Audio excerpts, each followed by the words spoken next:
Hello दोस्तों, मैं सिमलीन अरोड़ा आपका स्वागत करती हूँ मेरे यूट्यूब चैनल दी एडुकेरा इंस्टीट्यूट पर। आज हम लोग पढ़ेंगे मैनेजमेंट का फंक्शन कंट्रोलिंग। अब जब बात करते हैं कंट्रोलिंग की तो माइंड में क्या आता है? माइंड में सबसे पहले तो आता है कि कंट्रोल करते क्यों है। इसीलिए करते हैं ताकि हमारा जो डिज़ायर्ड आउटकम है वो अचीव हो पाए, हमने जो चाहा है हम उसे हासिल कर पाए। इसीलिए तो कंट्रोल की ज़रूरत है कि कंट्रोल करना पड़ेगा। लाइन से बाहर निकल रहा है, देख रही हूँ आजकल चाल चलन।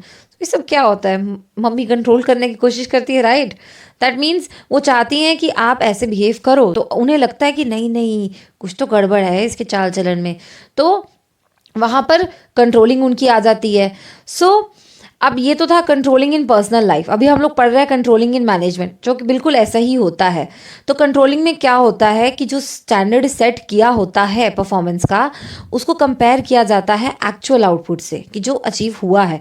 उसके बाद जो भी वेरिएशन होती है उसको एनालाइज किया जाता है कि वेरिएशंस क्यों हुई हैं, फीडबैक्स रिक्वायर्ड होते हैं। फिर उसके बाद करेक्टिव मेजर्स ली जाती हैं ताकि जो आने वाले टास्क हैं उन टास्क को बेहतर तरीके से परफॉर्म किया जा सके। तो दोस्तों ये होती है कंट्रोलिंग। अब है प्रोसेस ऑफ कंट्रोलिंग। अरे क्या बात है, आपको तो प्रोसेस ऑफ कंट्रोलिंग भी यहीं से समझ में आ गया। कंट्रोलिंग की प्रोसेस क्या कहती है? वो कहती है establishment of standards. Standard set कर लेना। जैसे कि स्टूडेंट हो आप, आपने स्टैंडर्ड सेट किया कि यार इस बार तो क्लास में फर्स्ट पोजीशन लेकर ही आनी। आप बहुत मेहनत की, फिर उसके बाद जब रिजल्ट आया तो आपको पता लगा कि यार आप फोर्थ पोजीशन पर आए हो, पर आपने तो चाहा था कि आप फर्स्ट आओ, तो अब कहाँ कमी रह गई? अब फर्स्ट पोजीशन का जो स्टूडेंट है उसके जितने टोटल मार्क्स हैं उसके मार्क्स को आप अपने मार्क्स से कंपेयर करो, ठीक है? तो ओके फाइन, तो आप इतने मार्क्स से पीछे रह गए फर्स्ट आने से, ठीक है? फिर एनालाइज करना रीजंस को, उस स्टूडेंट के आंसर शीट चेक करना, टीचर से फीडबैक लेना, और इस तरह की चीज़ें करते रहना। और फिर उसके बाद करेक्टिव एक्शन लेना अपने अगले एग्जाम में।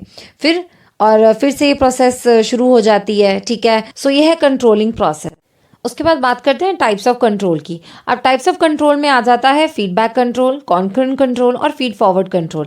फीडबैक से समझ में आ जाता है कि हाँ जी, अब जो टास्क हो चुका है तो उस टास्क में जो लोग इन्वॉल्व थे हमने उन लोगों से रिव्यूज़ लेना है कि हाँ जी आप बताइए कि आपको काम करके कैसा लगा, क्या कमी लगी, क्या प्रॉब्लम फेस करनी पड़ी, क्या अच्छा था, ठीक है? तो ये होता है फीडबैक।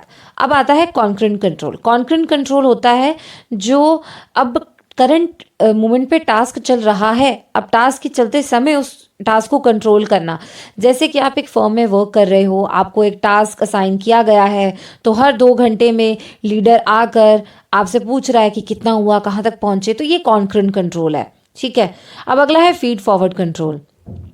अब फीड फॉरवर्ड कंट्रोल से समझ में आता है कि यहाँ पे फ्यूचर की बात हो रही है और फ्यूचर में होती है प्रिडिक्शन। तो फीड फॉरवर्ड कंट्रोल एक प्रिडिक्टिव कंट्रोल है जो आने वाले टाइम में हमें किसी प्रॉब्लम में पड़ने से बचा सकता है, ठीक है? जैसे कि आप एक ट्रिप प्लान कर रहे हैं, तो ट्रिप में आपका इतना खर्चा होगा, आपके पास एक्स्ट्रा पैसा होना चाहिए। So this is feed forward control.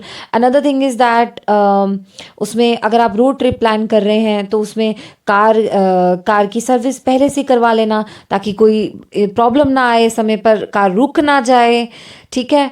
और अपने साथ इनफ कैश कैरी करना। तो ये सब कुछ फीड फॉरवर्ड कंट्रोल है, ठीक है?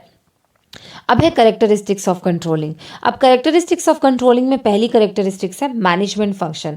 ऑर्गेनाइजेशन को सक्सेसफुल बनाने के लिए एक मैनेजमेंट का अच्छा होना बहुत इंपॉर्टेंट होता है, और मैनेजमेंट अच्छी तभी होती है जब मैनेजमेंट के सारे फंक्शन सही से परफॉर्म किए जाए, ठीक है? अब कंट्रोलिंग कौन परफॉर्म करता है? एक सुपीरियर परफॉर्म करेगा अपने सुबॉर्डिनेट पर, right?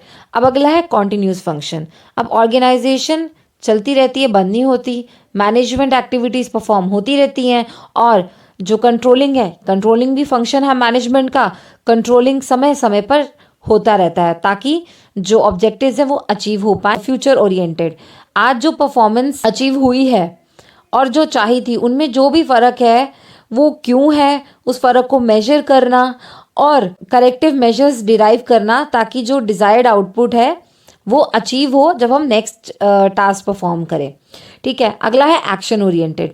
Controlling is action and result oriented. हम कंट्रोल इसीलिए करते हैं ताकि रिजल्ट अचीव हो। अगला है मेजरिंग द परफॉर्मेंस। परफॉर्मेंस को मेजर करना, ठीक है? अब है कंक्लूजन।